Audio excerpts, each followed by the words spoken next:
The Global Latin Factor Podcast. Welcome back to another episode of the Global Latin Factor Podcast. That's right, the Global Latin Factor Podcast, where we talk about Latino everything. My name is Crispin Valentin. I have DJ Vara, my co-host. How you doing today, DJ Vara? I'm great. How are you doing? I'm doing fabulous. I know why you're doing great. Why? Because it seems that you had a little trip that you took somewhere. I sure did. That makes you, for its reputation, it's a very beautiful place, but it also can get you very chill. Real chill. All right. Tell me, where did you went? I went to Colorado. For the weekend. I went for about 5 days. Yeah. I was going to say it's more than a weekend, right? Yeah. All right. What area did you go to in Colorado? I went to Fort Lupton, Brighton, and Denver. You're all over the place. Yeah. That's where all my family's. All right. And what place? Because I know you were all over the place over there. What areas did you go to exactly?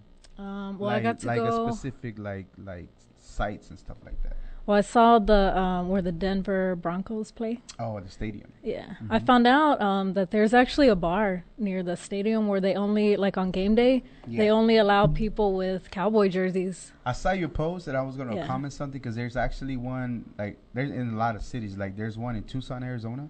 Like, really? They got bars where there's nothing but cowboy people. Nice. Like, well, in fact, even the one that you sometimes be DJing, but that's not cowboy. That's more like Patriots and I think like New York fans. Oh. So they got them all over the place, like where, fans go and gather and do their thing. And what else did you see?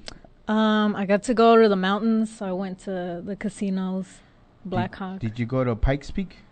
That's in Denver. I don't think 1,500. They cheering for you. Oh, yeah, I hear them. Thank you. Thank you. We have, we record at Fishbowl Radio Network. Shout out to them. 12 years of being in business. Yay. So that's a cheers for them, too.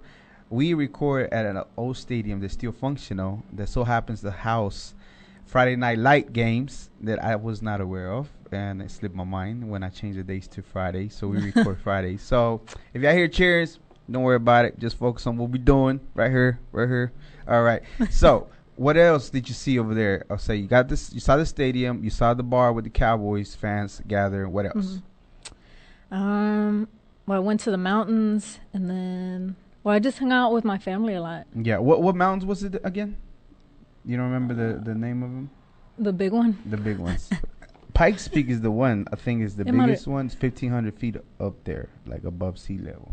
It takes a minute to get over there. I'd have to look it up. That's pretty cool. I have bad memory. Yeah, and then your family? You spend a lot of time with family? Yeah, I got to see my family. What's your most memorable meal that you have?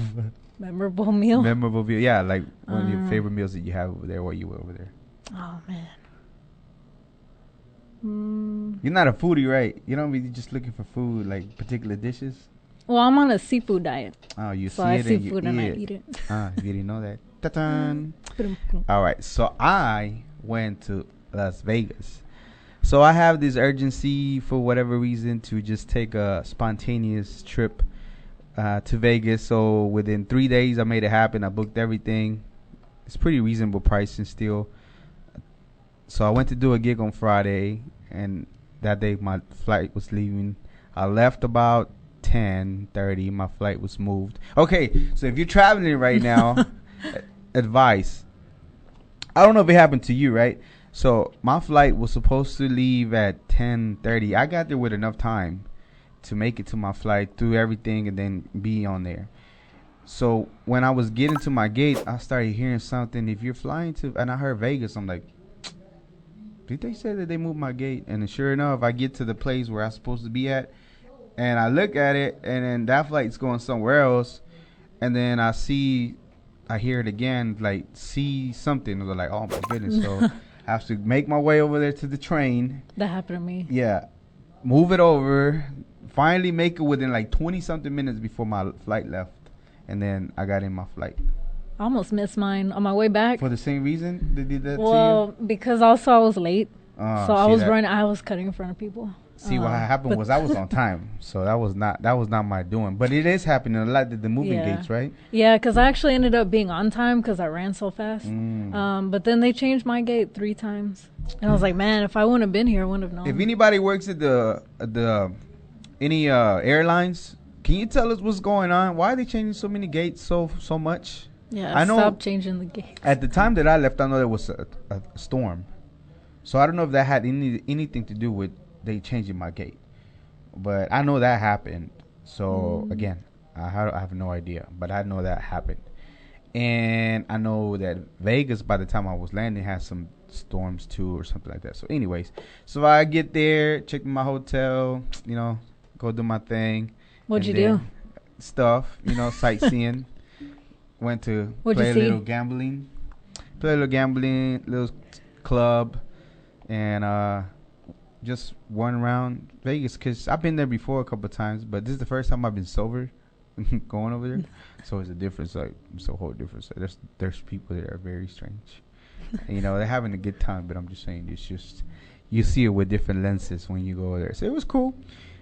Came back, went to a vegan restaurant, because, I don't eat meat. I'm mostly plant-based vegan. And I went to the Modern Vegan in Las Vegas.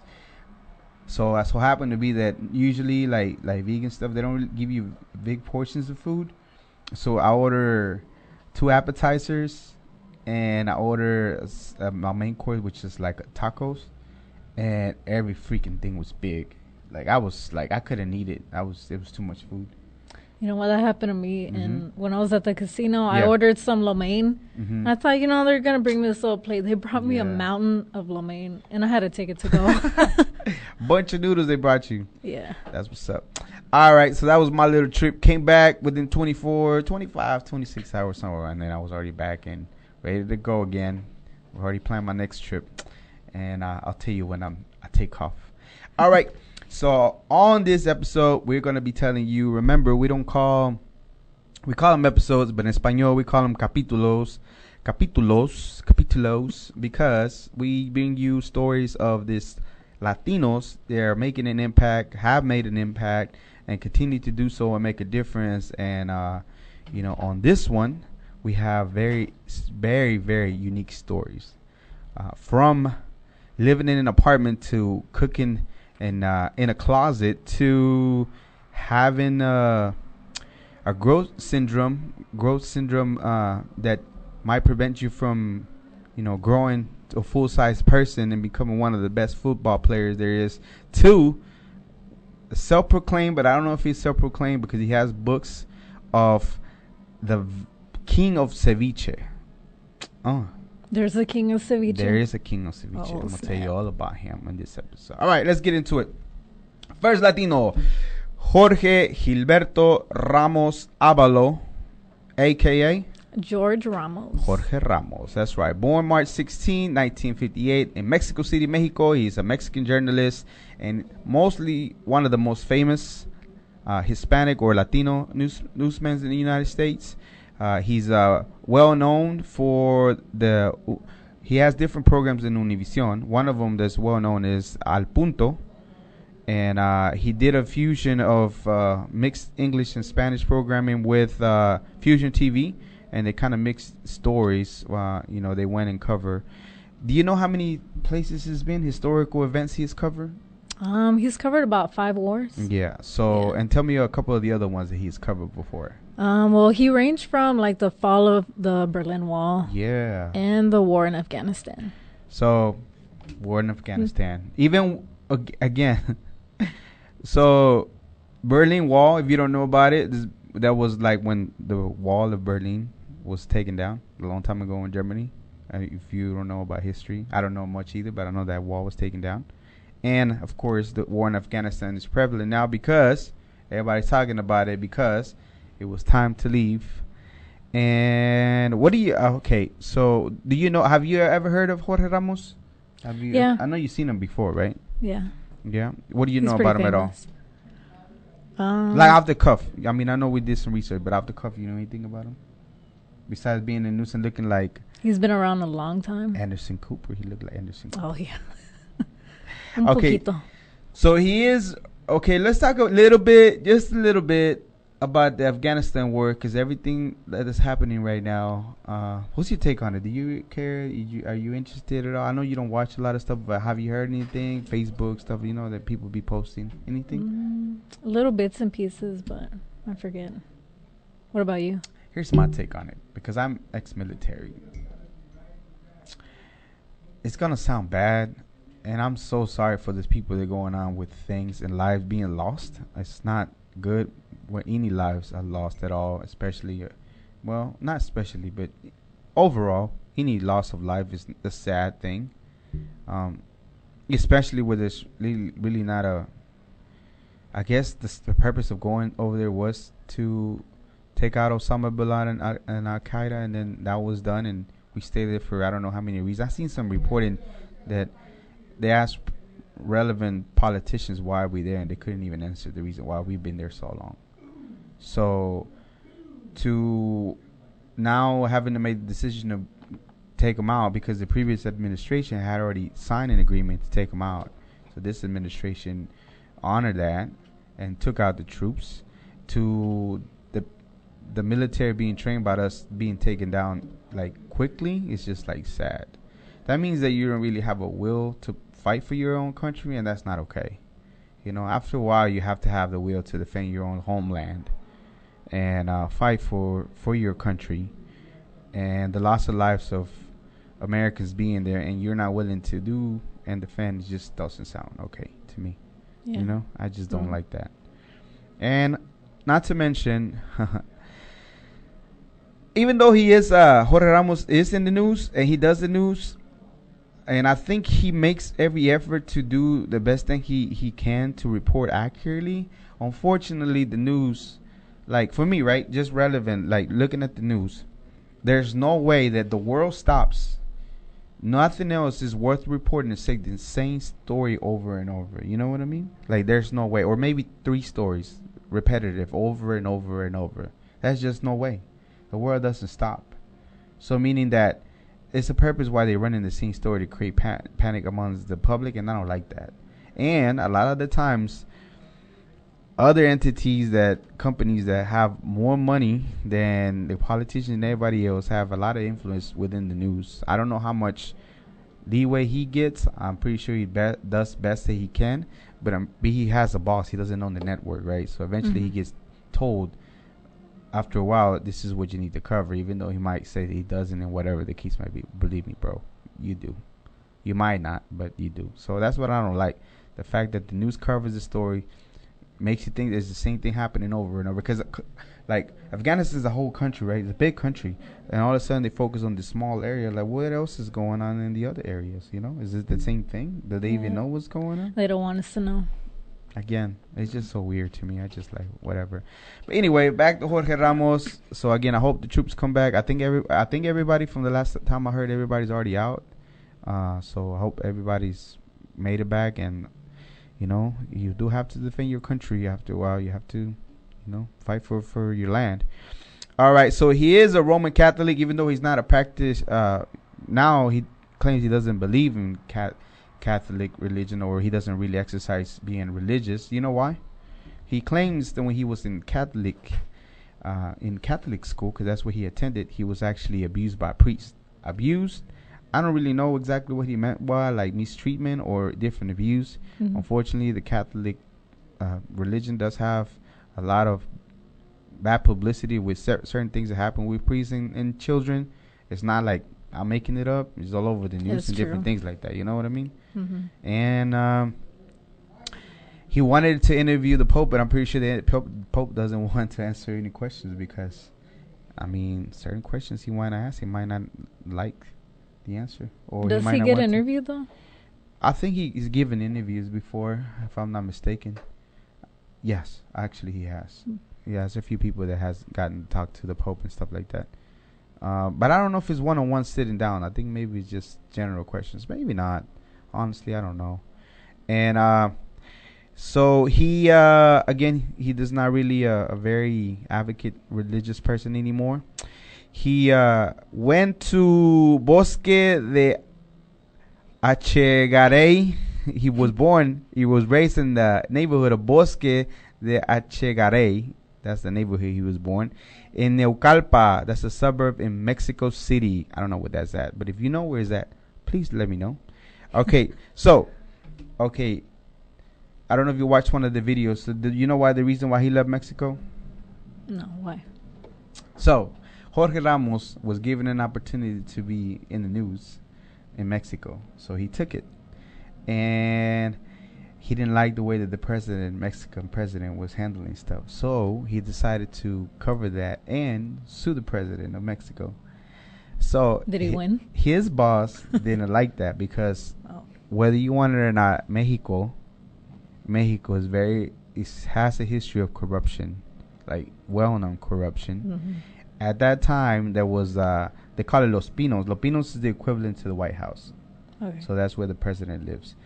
And there was a direct connection with the networks and the Pinos. And then the guy that was over him was like, hey, you can't be talking about the president like that. Like, well, this is like, no. And Jorge got replaced by another guy that would tell the story the way that the network or the Pinos wanted to happen. So he didn't like that, and he quit. He took all his belongings and moved to with a student visa to California. So he went to California in '83, and he was given an opportunity. What was the name of the network? He was given an opportunity to finally land his first gig. You know what that is? What network was it? I can't remember. KMEX. Channel 34, that's an affiliate of Univision. Oh, okay. Yeah, so he was given an opportunity to start off his career there. So they're an affiliate of Univision, and they gave him an opportunity. Before that, he used to live at a house. They call it the Pink House. So they pay I think it was like $5 a night to sleep, but they couldn't use the kitchen. So they used to have to cook in the closet. What? That's what he said in one of the interviews. That's pretty cool, right? Well, it's not cool. It's struggling, but they made it happen. They could burn the closet. They could have, but they made it happen, and they were able to cook something. I don't know how I wonder how you would cook. I'm guessing one of those little. I don't know. A little without burning your clothes. Burner or something. I don't think it was I don't know. Anyways, they made it happen, and that's where he went. Where did he graduate from? Can you tell me? Yeah, he graduated from La Universidad Iberoamericana in Mexico City, where he majored in communications. All right. And what else he has? He has a master's degree in international studies from the University of Miami. Yep. In 2007, the University of Richmond conference as an honorary doctorate of letter to him. So they gave him an honorary doctorate for him for what he's been doing. So he's a very advocate of immigration. Like, he fights a lot for immigrants for the same reason that he's an immigrant. So that's one of his main causes that he does, right? He focuses a lot on giving light and immigration questions, and pretty much he's interviewed Bush. He's interviewed President Bush, the last President Bush, President Obama. He tried to ask questions the previous guy from the last term, and I don't know if he had any interaction with Biden recently. So all the administrations, and most of the times, is related to immigration reforms or some kind of immigration. So he's not about that. He's about that, right? He talks about it, but he really asks about it. Like President Obama, he has the same thing. Like, hey, you're saying you're doing this. What are you doing? Like, oh, you're right, George. I haven't come up with a thing. I work on it. Didn't happen. Same thing with this other guy. So the last guy actually kicked him out from. Granted, Jorge Ramos forced himself to try to, because he wasn't going to give it an opportunity to. So he takes the title of being a rebel. Jorge Ramos does. So let me tell you the story. So the last administration, the last guy. I don't want to say his name. Me either. But the last administration, the last guy, he was doing Jorge Ramos wrote a letter to him and sent it to New York, to where he used to stay at, with his telephone number. Said he wanted to have a one-on-one with him. This petty guy posted his number on social media. No. And one day he said he woke up and all of a sudden it's like his phone was blowing up. Or like, what the heck is going on? And so one of his colleagues said, like, hey, do you know your phone is all over social media? Like, what? Like, oh, shoot. Sure enough, his number was like put out there. So he said, okay. He got credentials to go and be part of one of those conferences where they ask you questions. The other guy asked, who's next? And Jorge Ramos, again, he's like a rebel. He's going to make his way. He did forcefully got up and started asking questions about immigration. The other guy trying to be like, you know, the way he is. Like, it's not your turn, blah, blah, blah, blah, this and that. And they kicked him out. But that guy realized that being one of the most famous Latino in the news, you don't want to kick him out. So the look was that he got kicked out, and he was kicked out, but then he was brought back in later, and he was able to ask the questions that he wanted to. For the same reason, he realized, like, if I kick this guy out and he goes into his network that he has millions of Latinos, the look of him getting kicked out is just not a good look. And what he said, go back to Univision. Go back to Univision. That's code term for go back to where you're from. But Jorge Ramos is a citizen of the United States. And shortly after he got out, there's another guy that confronted him talking about this and that is not about you. Go back to where you come from. Like, I'm an American citizen. I'm like, well, whatever. Like, what are you talking about? He's an American citizen. He has an accent and everything, but he's from the U.S. Like, he wasn't born here, but he went through the process and everything and became a U.S. citizen. So he has every right to ask a question. And especially being from the press. So you got he's part of the press. So you have, you know, the obligation as to be part of the press to ask the question that he wanted to. Again, I understand and see it from the other side that he kind of did force himself to ask those questions. But I don't think if he took the opportunity to do that, he would have never had a chance to ask his questions. So eventually he did. So what do you think about that? It's interesting. I can't. That is so hilarious to me that he posted his number. That's sad. It sounds like something he would do, though. Yeah. Because he's petty. Super petty. Yeah. All right. What were some of the awards that he has won so far? Can you tell me? Yeah. Look at you. All right. So Ramos has won 10 Emmy Awards and the Maria Moon Cavett Prize for Excellence in Journalism. And he's also been included at Times Magazine, one of the most influential Latinos or influential people. He has covered, as I mentioned, most of the presidents and has interviewed one-on-one. But some of the most famous world leaders that he has interviewed is Fidel Castro, which he didn't have a good interaction with. Hugo Chavez, I'm sorry. That was president of Venezuela before he passed away. As I mentioned, Barack Obama. And again, he's one of the most advocate for immigration reforms and fights for immigrants. And I think that's a beautiful thing that he does because whether we want it or not this is the Global Latin Factor podcast for the same reason that we try to let you know what we've done within the influence of the world. But it's just the U.S. itself was built by immigrants. You know what I mean? Like your mom, your grandma was here before it was even the U.S. It was Mexico at that time, and the border Texas crossed her over. She didn't cross the border, So she didn't go nowhere. So it's been it's a rooted thing here in the U.S. It's just part of who we are. You can't. That's the foundation of this nation. That's what I'm gonna be saying now. The foundation of this nation, like that. I know you like that. The foundation of this nation, because it really is, right? Whether we want it or not, that's how it started, and we can't take away what was built. It's just you can't. All right. Anything else you have on Jorge Ramos that you have questions? What do you think? You think he looks like Anderson Cooper? Yeah, a little bit. Yeah. I think it's the hair. He's pretty. Again, I think every journalist, for the most part, I'm not going after the news but there is a lot of bad stuff within the news now that is just the same thing over. Like if you watch a certain channel and then like watch 3 networks, Okay, so if you ever want to form an opinion for yourself, watch about 3 to 4 networks. Just watch them. Don't stick to one and all of a sudden get brainwashed to watch the same thing over, because whether you want it or not, if they keep repeating the same message, that before you know it, you're gonna believe. That's the reason why there's the way there certain people are. Watch all of them with nothing, like no bias, like no like decision form, right? Watch all 3, 4 networks. Just watch the way they do. It's night and day. First of all, 2 of them most likely are gonna be similar, and 2 are gonna be similar, completely different sides, and then do your own independent research. There's some YouTube channels that do their own independent things that kind of sort of stay within the middle, and then later on form your own opinion is which way. Like if you want to, I just hardly ever watch the news either. I watch clips here and there just because of this, but I don't like to watch the news. I really don't, even though it seems like I know about the news, but I just I used to watch a lot, like it's not good. Like Fox 4, not really not 33, good. But I'm sorry.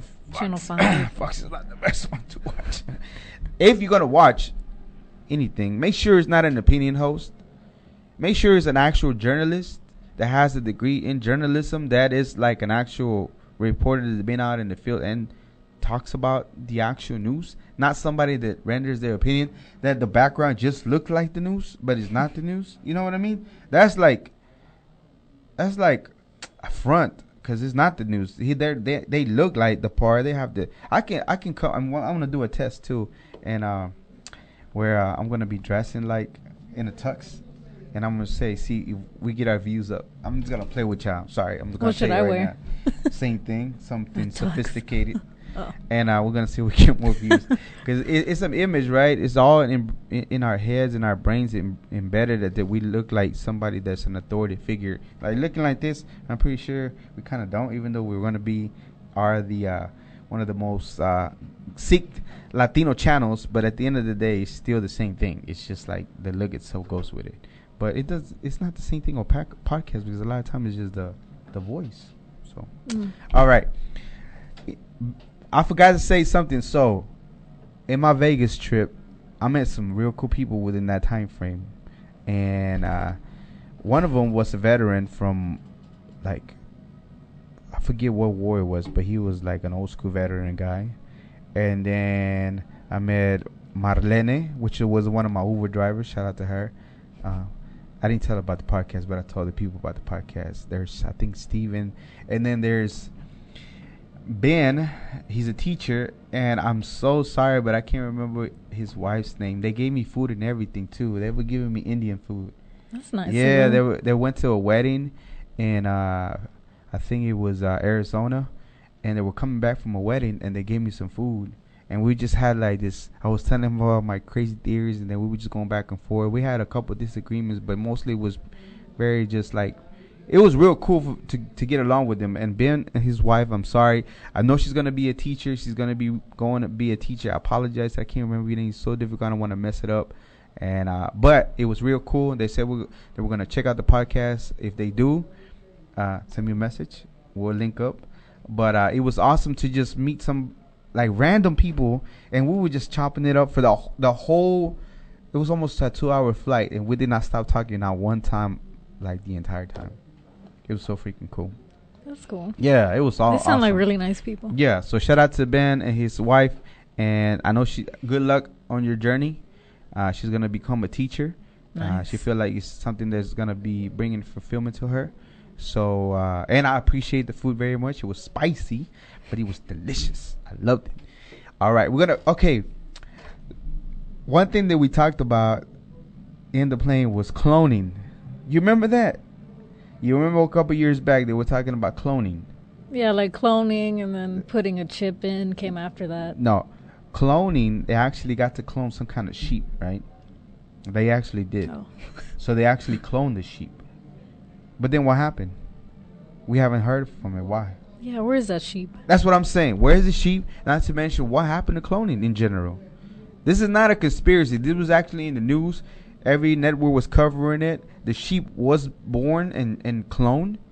But something happened, and somebody is just not saying anything about it. Like, in fact, let me do something. It's probably in Area 51. You know, it's a good question because, like, if you look, let me look at it. So cloning sheep.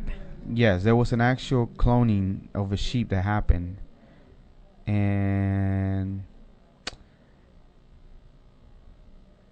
there is an article talking about the sheep. All right, hold up. We was not ready, and that was my fault. Where is cloning now? How long ago was this? 20 years ago. So 20 years ago is when the sheep was cloned, right? And after that, we haven't really heard anything, and no way that it wasn't an important thing, right? Yeah, because it worked, right? Yeah. So, anyways, I'm just curious to know why, where, what happened to cloning. If you know anything more about it, let me know, because I haven't seen any news or anything. It'll be newsworthy, right? To cover like what happened, because I haven't seen anything. And the reason why I'm saying that is because our next Latino that we're gonna talk about, he is being on the news recently for the move that he made. So, at one time, there was even some conspiracy theories that he was a clone of Maradona, because the way that he moved and the way that he made some goals, you compare him, like videos, you know how to do comparison videos, and it was almost like the same type of movement. Like, what? And there's people that talked about, like, what? He had to be some kind of clone from Maradona, because there's no way he's just doing exactly the same moves. We're talking about La Mano de Dios, where Maradona dribbled from one side to the other and then made a header, but it wasn't really a header, it was the hand. He went to head the ball, but he hit it with his hand. And you can't use your hand in soccer, right? So he pushed it into the goal and made a goal. And Messi made something like that, like real similar. Oh, I just told you what we're going to talk about. Lionel Andrés Messi. Lionel Andrés Messi, a.k.a. Leo Messi. Yeah, he was born on June 24th, 1987 in Rosario, Argentina. He's a professional football player that recently moved to what club? Ligue 1 club. In Paris Saint-Germain. He's the captain of the Argentina team. And he's been making the move, the news cycle for the longest time. I'm a little behind on it. Why? Because he left FC Barcelona in Spain. Okay, so his story is he was born with some kind of syndrome, like growth syndrome. They call it idiopathic short status. So pretty much when he was young, he was diagnosed with this. He started playing soccer. Different clubs talked to him. Nobody really wanted to take him in for the same reason. And then FC Barcelona made the move to bring him in at 13 years old, give him treatment, and start playing for FC Barcelona. Their investment paid off because he became one of the greatest players that ever touched in our generation. I mean, I talked to you before about the greatest of all time, right? I don't like that term. You know why I don't like that term? Greatest of all time? Tell me why I have an issue with that term. Because it singles you out. Not only that, but greatest of all time. Like, we really know when time is gonna end? That we don't know, maybe in 50 years there's gonna be a Messi, a Maradona, and Ronaldo combined type of player. You know what I mean? So best of our generation right now that we've seen at this time, like, without a doubt, he's one of the best scorers, dribblers. The ball look like it's got a magnet towards him. Like, you know the way he dribbles? They call him, his name is the Pulga, but they call him supposedly the Pulga because of his size. But I really feel like, have you ever caught a Pulga? Yeah. You caught a Pulga before? A little tiny one. Well, you did? Well, anyways, they're kind of hard to catch. Yeah. So he moves really crazily. I don't know if you ever seen highlights of it, but dude is a scorer. And I see why there will be like a lot of issues with him leaving. So here's because I talked to my brother, right, and my dad about it, and then like knowing the backstory that since he was a child, 13 years old, and they paid for the treatment and everything, and of course Barcelona got their money back for all their like FC Barcelona is known to be one of the greatest team in our lifetime, our generation. But he is one of the reasons why they are. Don't get me wrong, Barcelona has great talent. They brought some of the best talent in the world, but at the same time, this is the guy that's leading the way in that. But being all that, and all of a sudden, our theory is that. So he he expressed that he was dissatisfied with FC Barcelona, and I see why the main people will be mad and be like, dude, you were like sick. We brought you and cure you and gave you the treatment you needed. And then he apologized. So this not really apology, but he kind of want to backtrack his comments about being dissatisfied. But then I think the people that have the money, they'll be like, nah. But then there's also rumors that the team itself is some kind of debt. I don't know how. I don't know how that's possible when they are one of the greatest teams that we know. Somebody's probably not doing something shady with the money. I don't know if there is. I'm not accusing anything, but it's how you're not gonna have your finances right if you're one of the best teams there to be known in this lifetime, like one of the clubs that will be known. So finally, something happened. He had to leave, and there was a bunch of drama. He gave a speech. He cried because again, he was like a child, 13 years old, and he finally left. So he's in Paris now. Yeah, he's in Paris. What do you think about that? It's interesting. Yeah, you think it's at 13 though? Yeah, and they paid. Might have been scary.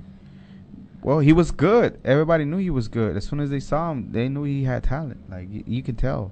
It's just that the treatments that they had to give him that were pretty expensive. His family couldn't afford because his dad was a regular factory worker and his mom cleaned houses, so they didn't have the money that they needed. And supposedly, I think one of the things that so Messi. So what is the biggest thing that you can have in soccer, world soccer? What is the biggest award that you can get? Or trophies? One of the cups. The World Cup? Yeah. That is like the ultimate. That's like pretty much the only one that he doesn't have yet. Really? Yeah. Oh. The debates between always him and Ronaldo from Portugal, and he's really good too, but it's just about every player that the interviews about and ask about Messi is like he is like the best. Like there's no comparison to. Like all the players in the world that they bring to him, they're like right here, right? They say we all like they are up level. They're like the best. But this fool is like over here, like. So I'm pointing at my hand as the levels, like I'm like one's level, but then you talking about 2 or 3 levels ahead of everybody else that is the best in the world. That's how good he is. Wow. At 17 years old, when he debuted in 2004-2005 season with FC Barcelona, he scored his first goal, being the youngest player to ever score a goal for the league. What do you think about that? That's a big deal. All right. What happened in Argentina 2008? The Argentina captain, 2008, captured gold in the Olympics, but still no World Cup. Yeah, no World Cup yet. And that's the thing. He does help kids with cancer.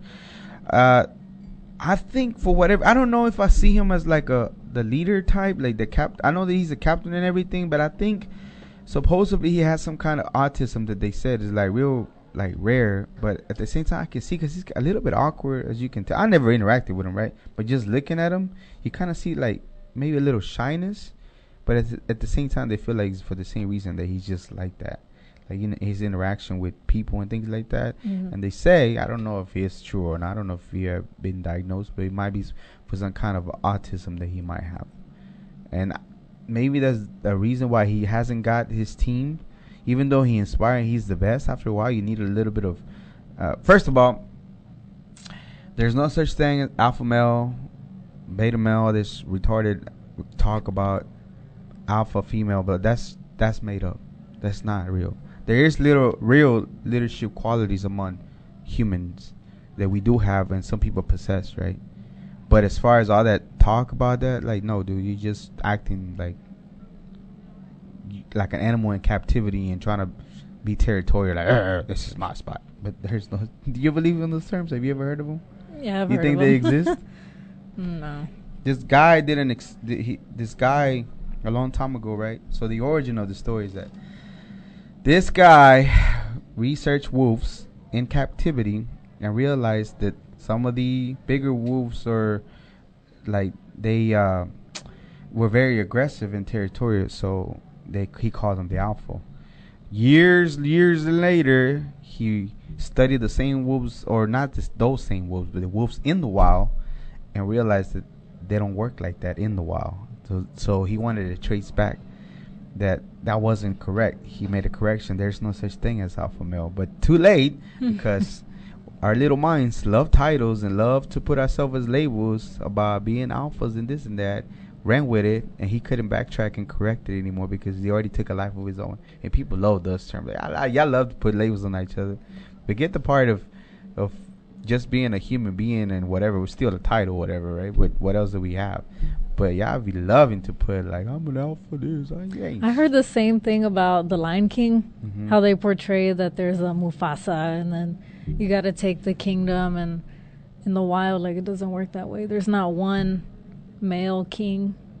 No. Like all of them just there is a dominant, there's a dominant, and it happens in all the animal kingdoms. Like all the animals, there's most of the times there is a god. It's not an alpha, it's just the guy. It's just in their group, but not in the whole country. He has the better genes, so it's called natural selection. So he has the better genes. Mostly he's the bigger guy, and of course he's going to impregnate more females. Why? Because the likelihood of offsprings being better and healthier and bigger and better, and the likelihood of them surviving longer makes sense, right?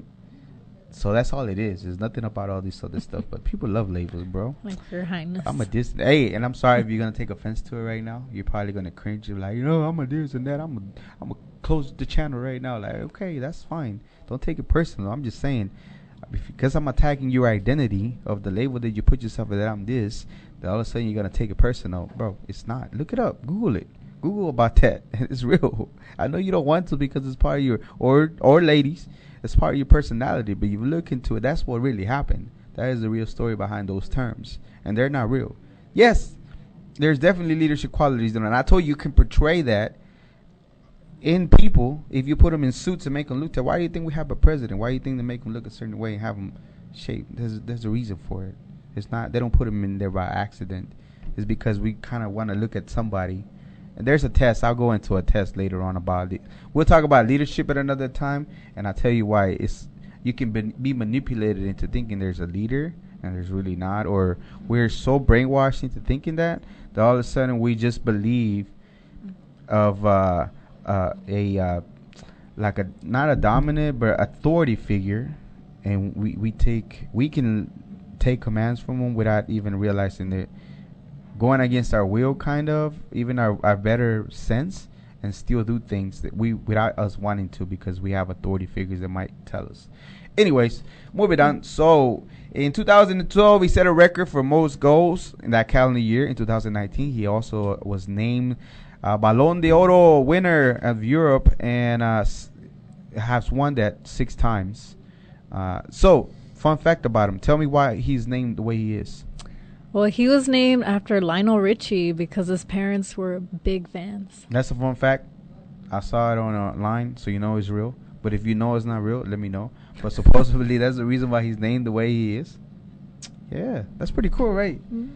That his parents used to groove and they named him after that. Do you know why you were named Amy? I mean, if you don't mind me sharing your real name. Yeah, I do. My mom, well, this is a story that I've heard, but she told me that when she had me, she asked the nurses, what's the most American name you have? And that's what they gave her, Amy. You know what?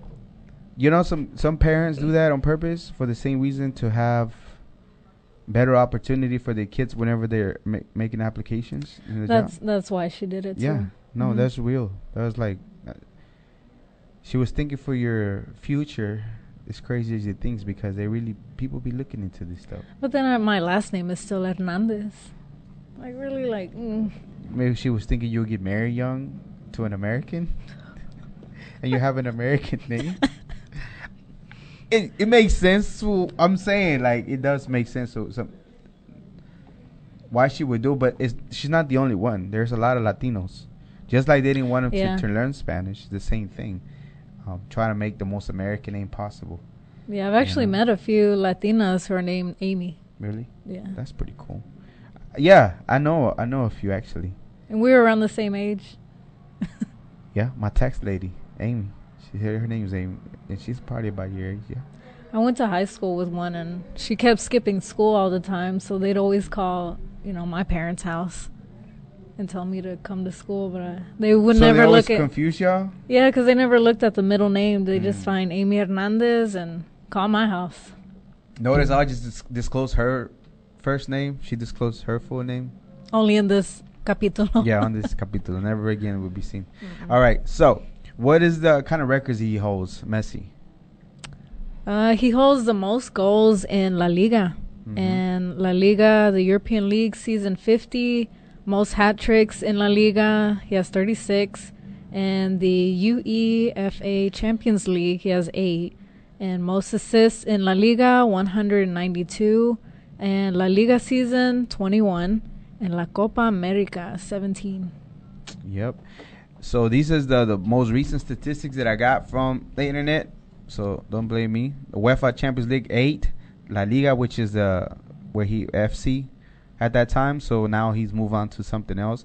He has scored over 750 senior career goals for club and country. Ooh.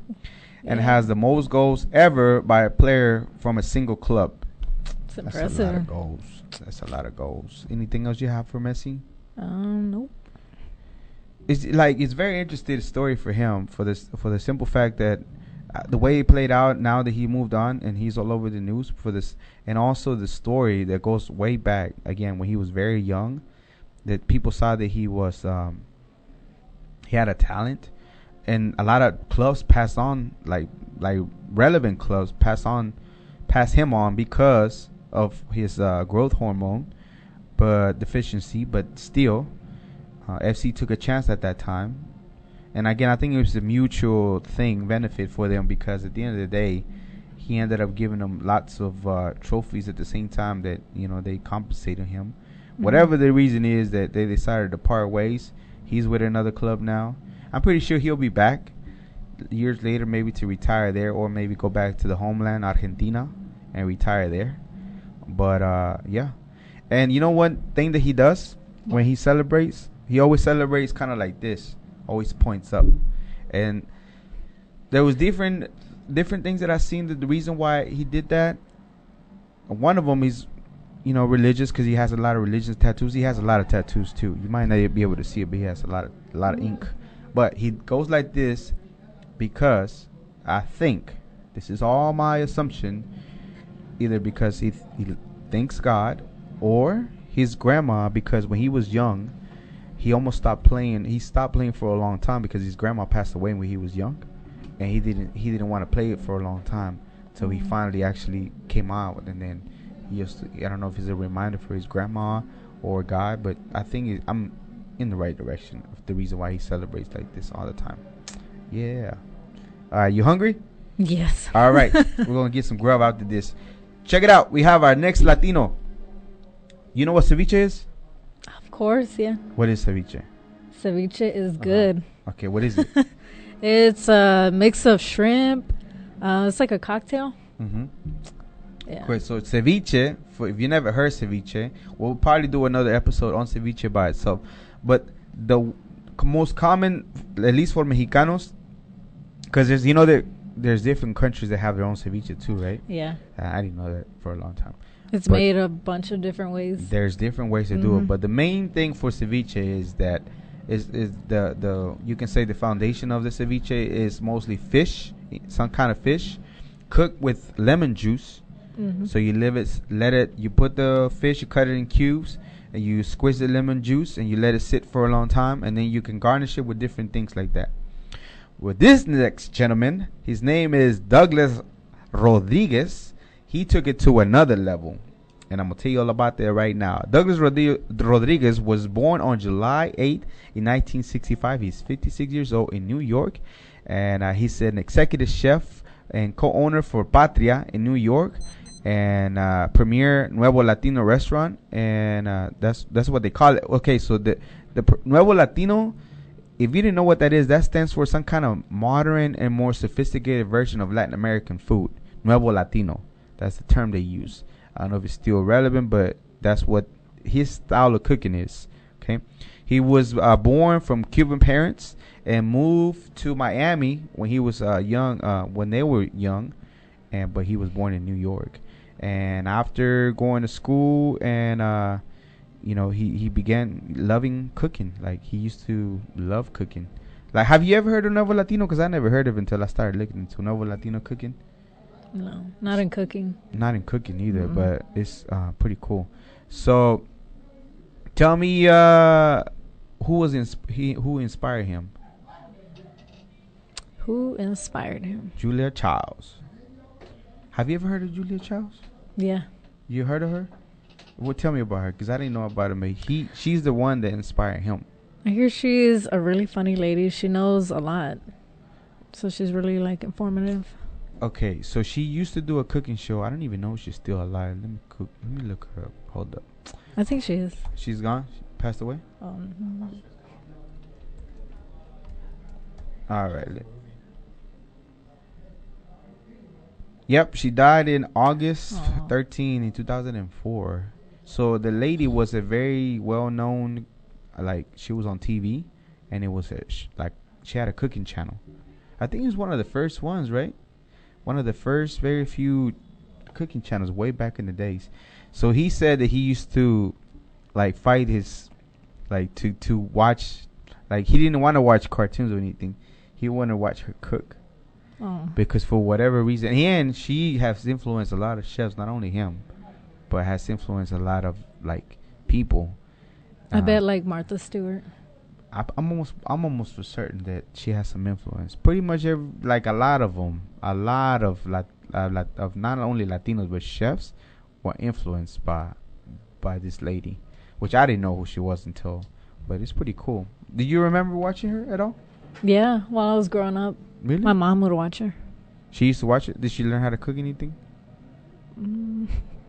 I don't know. No? You don't know? I don't remember. She usually stuck to Mexican food. Your mom's? But she never tried some of her recipes? Maybe. Okay. She had me trying a lot of stuff when I was growing up. That's cool. And I was always picky, so I never liked anything. I know, right? I do now. You like more? So your palate changed? You're less picky now? Okay, cool. All right, so tell me where who he went to school with.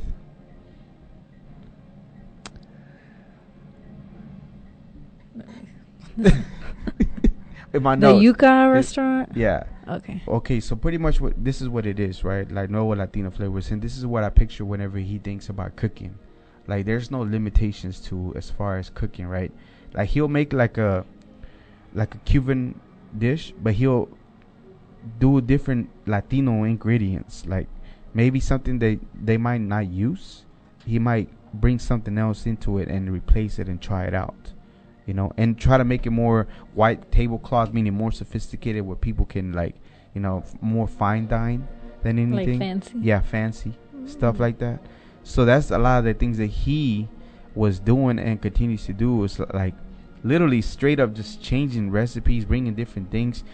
Focusing, before it used to be just trying to get the name out, but now it's more like the ingredients. He's real focused on the ingredients for what goes into it.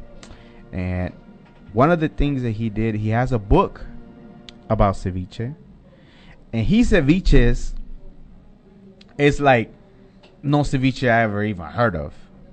You talking about a black ceviche? You talk about coconut, where, like, uses coconut for some of the ceviche dishes, like all kinds of crazy. I don't know who gave him the title, if he gave himself the title, but if you have the book of ceviche, it's kind of hard not to claim that you are the king of ceviche, because this dude loves ceviche, like loves ceviche, to the point, as I mentioned, he has a book and, like, literally all kinds of stuff. Black ceviche, have you ever heard of it? He uses all kinds of stuff to make it black, like color black, and he uses octopus. He uses like all kinds of stuff. Like, you can think of like fish.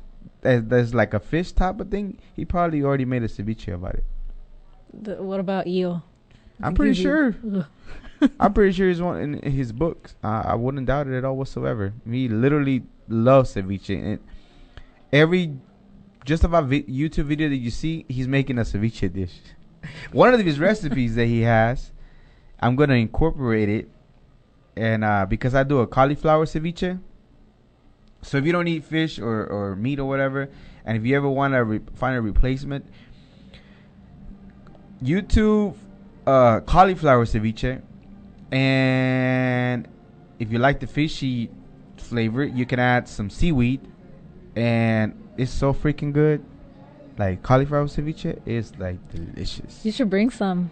I will so we could bring try some. It. Actually, old hairstyle Des that does my hair, I owe her some ceviche. So my bad, Des. I'll get you soon. But it's crazy, right? That you can make a ceviche out of a cauliflower. And one of the recipes that he did, I saw, and I'm going to incorporate some of the ingredients that he used to make my own ceviche. He makes it like, I watch him cook, and it's like, you follow his instructions, like, it's real easy, like, to follow along. It's like, oh, okay, huh? Simple. So it's like step 1, do this. Yep. Step 2, do this. Yep, pretty much. Before you know it, it looks like a huge, gigantic, real complicated recipe, but when he breaks it down, it's like, it's not that hard at all. And when I saw one of his recipes that I'm going to use, the one with the coconut milk, I'm like, oh, interesting. And I'm going to use that one, and I'm going to make some of my ceviche and make my own recipe with the cauliflower. I'm pretty sure you'll be disappointed because I'm not using any fish, but he is very into believing that we should eat better, right? Even though the food that he's making is like, look, we need to use less manteca and use more olive oil, more whole grains, and more brown rice instead of regular rice or things like that. So even though he is a chef, and chefs are known to be hefty, you know, because that's how you know he's a good chef. I think it's a myth, but I see what you're talking about. And he's real advocate about that. He talks about that. We do, and it's a good point, right? We Latinos, I'm sorry, I said it many times over, and I post funny stuff about it, but we really do overeat a lot. We really do. We can eat really good, and don't overeat, but we don't know. And I know it's comfort, and it's delicious, and it's awesome, but it's not the way, man. We're going to be here for a long time, and Latinos are always fighting diabetes, so that's one of the ways where you prevent. Tell me about the Manhattan Latin. The Manhattan Latin is a blazing trail with this cuisine in Patria in New York City. It opened since February 1994. Chef Rodriguez has already had the critics raving once it opened. So an endless source of energy. He's produced a cooking video in Spanish and is working on a dual language cookbook. Yeah, so that book is actually out. That one's outdated. And Chef Rodriguez has been nominated twice for the Rising Star Chef by James Beard Foundation. So he's been I didn't even know you get awards in cooking. It's the first time I ever heard that you even get awards in cooking. But to be even nominated to any kind of award for doing what you like love to do and being innovative and coming up with a new term as far as Nuevo Latino. So again, he was right. He made a prediction because somebody asked him in one of you, what do you see Latino like? And that was like 7 years ago, an interview that he did. What do you see Latino cuisine being like? Well, I see, you know, you can't really like Latinos coming out with different things like that. And think about it. Right now, to this day, Taco Tuesday. You know what I mean? You can't escape it. Tortillas. Can't escape it. You know? Here in Texas, at least, where we stay, what is now like a standard for gas stations? To have what? Elotes. And a taqueria. Mm-hmm. And every single one of them. I don't know where you live or what part of the world you are, but the fact that Latino, and that's just, we talking about Mexicans because Mexican food because what's what we are used to, but I know that there's a whole lot more of where you can get some pupusas more. Like literally, I told you about the spot that was next, like close by that you didn't know about. Like, yeah, you know, they're popping up all over the place for the same reason, and he predicted it. He said it's gonna happen. It's gonna happen. It's just there's no around it, and it's true. You can't escape it now. It's everywhere. It's mainstream. Everybody, joining the wave. But his style of cooking, I'm telling you, if you haven't seen the way that he cooks, he like tortilla. Instead of using a tortilla in one of his dishes, he did like a flauta, but he replaced it with some other type of kind of like the same texture of tortilla, but not a tortilla. It was like some kind of I forgot what it was. Anyways, it looked just like a flauta, and it was Mexican, but it wasn't tortilla. So those are the things that he be doing in his dishes to change it up, and that's what they call it, Nuevo Latino. And I'm telling you, the way that he's cooking, I feel like it's just like no boundaries, no, like, okay, so we used to doing it like this, but let me do it like this. So he has no limits as far as his cooking, and I think it should be like that, because I think cooking should be that way. Like sometimes I'll be posting stuff and making up some stuff, but I just be coming up with my own stuff. Sometimes I see a recipe, and sometimes I'm like, oh, let me try it out. Or sometimes in my head, I just pop some stuff and we're like, I bet that would good. Sometimes I'm wrong, and it's terrible. But for the most part, it'd be like, oh, it's so freaking good. And I come up with my own little recipe of different things. I've done that too. Yeah. All right. So at the age of 13, even at that time, he had already cookbooks, pots, and all that stuff. So even at the age of 13, young, he already knew. He worked at the restaurant. He was 14 years old. And, even then, he already knew. He already knew at that time. He already had a passion for cooking. Tell me the last point at the age of 24. What happened? The very last point.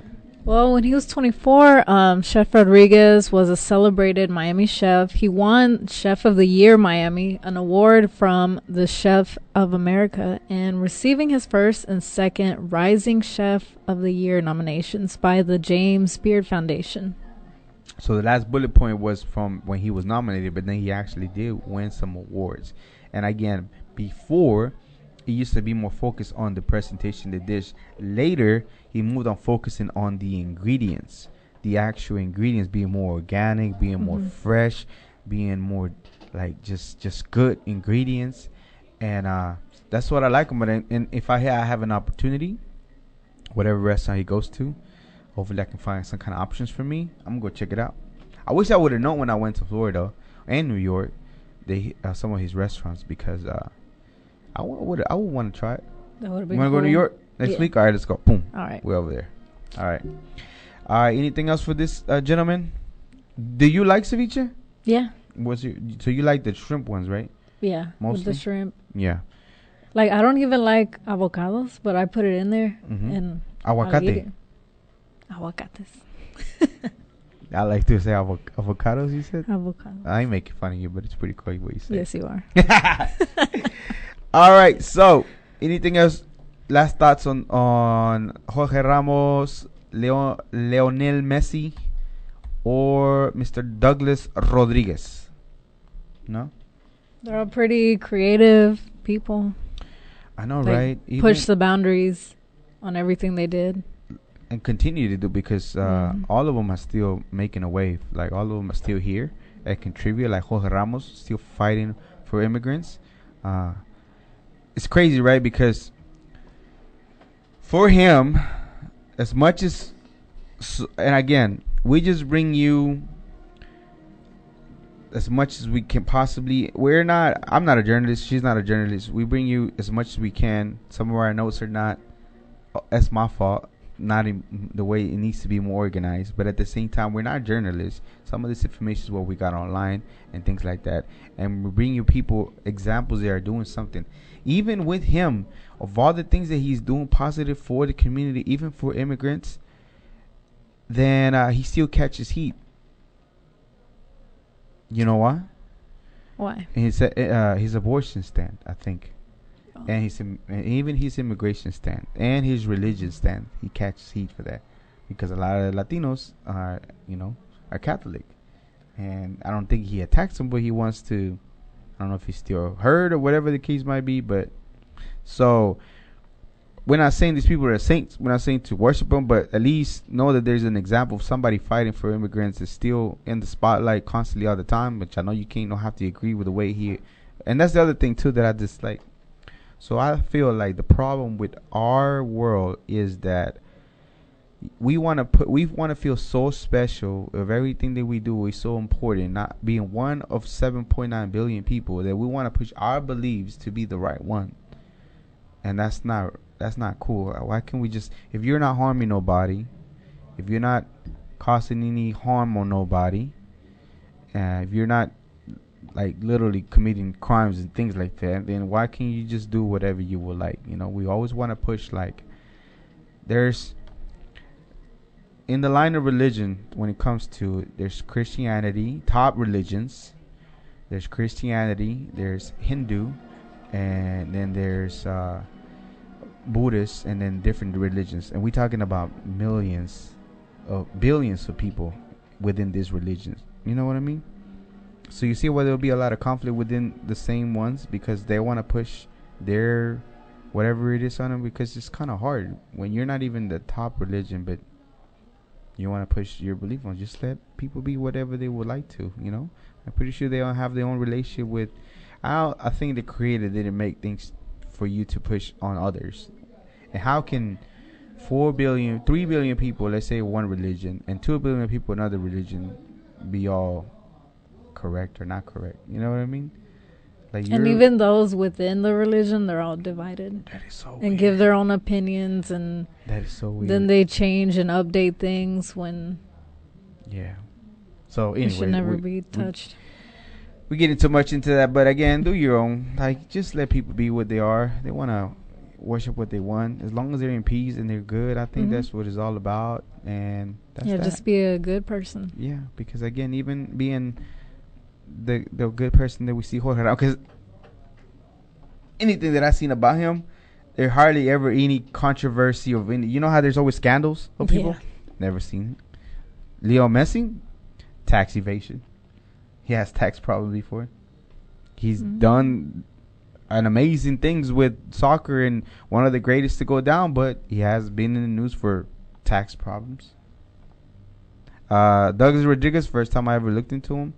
Never heard anything bad about him or anything like that. Again, but we are humans within, like, good and bad things. You know what I mean? Like, we can be this, but then we can also be that, or we can have a bad day, or we can have a bad something, like something that happened that wasn't the best decision that we decided to make. But at the end of the day, people want to, like, straight up crucify you for, like, not being like the way that they perceive you to be, right? You have to be this way because my mind not made you to be this way. So if you go off that, then I don't like you anymore. You know what I mean? So weird, and it's all within us. That's crazy. All right, well, that's all you have? Nothing else? Miss DJ Vara, did I disclose your name? My bad. Don't remember that. Yeah, don't. You didn't hear anything. If you wherever you are listening from, we do distribute this in different platforms, where it's Spotify or Apple Podcasts or Google Podcasts, wherever you listen to. Give us a comment, a like, let us know what you think, what we need to improve. If you're on YouTube, leave us a comment. Follow us on all social media, same thing. We are growing. We're going to continue to put different episodes for you, at least let you know that these Latinos are here doing things, especially this right now. They are still alive and making a difference, and still being out in the world. Again, Lionel Messi helping with kids with cancer and things like that. And Douglas Rodriguez changing cuisine and making Nuevo Latino food itself, be known in the world.